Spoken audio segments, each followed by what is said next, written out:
Hello friends, జయప్రదతో ముచ్చట్లకి స్వాగతం. ఎప్పుడు చేసుకునే మజ్జిగచారు కాకుండా ఇలా ఒకసారి ట్రై చేసి చూడండి, బాగుంటుంది. ఒక స్పూను తిరగమాత నూనె పెట్టుకోండి.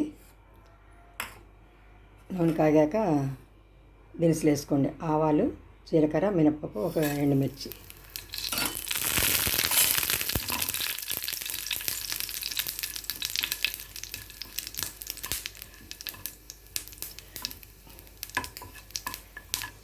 ఏమీ లేదండి, పెరుగుచారు మామూలుగా ఉల్లిపాయ, క్యారెట్, కొత్తిమీర వేసి కలిపాను, ఉప్పు వేసి.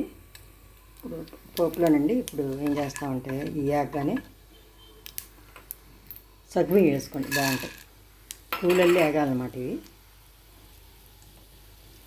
అలాగే కొంచెం పచ్చిమిరపకాయ, అల్లం, ఒక పచ్చిమిరపకాయ, చిన్న అల్లం ముక్క నూరుకోండి. కరివేపాకు, ఇవన్నీ చక్కగా ఏం చేసుకోండి.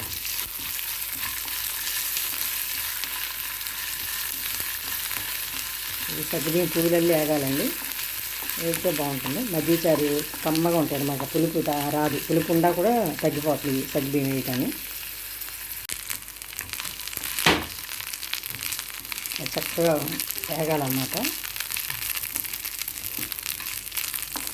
మళ్ళీ వేగపోతేనండి గట్టిగా ఉంటాయి, పువ్వులల్లి వేగాలి. మళ్ళీ పంటి దగ్గర కిందన నలిగిందనుకోండి, అది సగ్గుబియ్యం చాలా నొప్పి వస్తుంది. బాగా వేయించుకోండి, మన పేలాలు వేగినట్టు వేగాలన్నమాట. గింజలుగా మాత్రం ఉంచుకోమాకండి.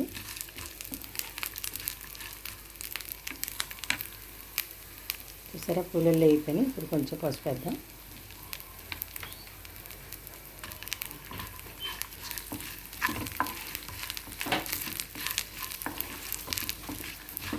అల్లం పచ్చిమిరపకాయ వేగన అవసరం లేదు, కొంచెం ఒకసారి తిప్పితే సరిపోతుంది.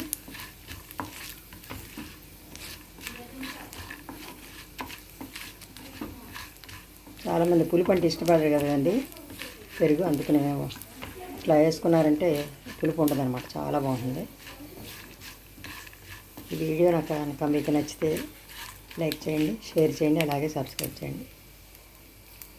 ఇంకా ఎగిపోయినాయండి, ఇంకా తిరిగి మాటలు కలిపేద్దాం.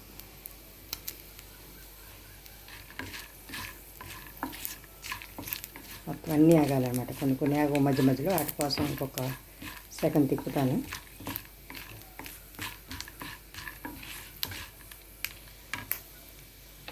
తినండి, స్టవ్ ఆఫ్ చేసేసి కొంచెం చల్లారాక పెరుగులు వేసేయండి. చల్లారిన తిరిగి మాత్రం ఇలా కలిపేయండి పెరుగులో. చాలా బాగుంటుందండి. క్యారెట్, ఉల్లిపాయలు, పచ్చిమిరపకాయలు, అల్లం, సగ్గుబియ్యం ఇవన్నీ వేసాం కదా, మంచి టేస్ట్ వస్తుంది అన్నమాట. తప్పకుండా ట్రై చేయండి ఇలా ఒకసారి, చాలా బాగుంటుంది. చక్కగా మొత్తం కలిసేదాకా ఇది తిప్పుకొని ఇంకా తినేయటమే. ఈ పెరుగుచారండి సాయంత్రం దాకా కూడా బయట పొలవదండి, ఎందుకంటే సగ్గుబియ్యం వేసాం కదా. సగ్గుబియ్యం పొలవనదనమాట, చాలా టేస్ట్ ఉంటుంది.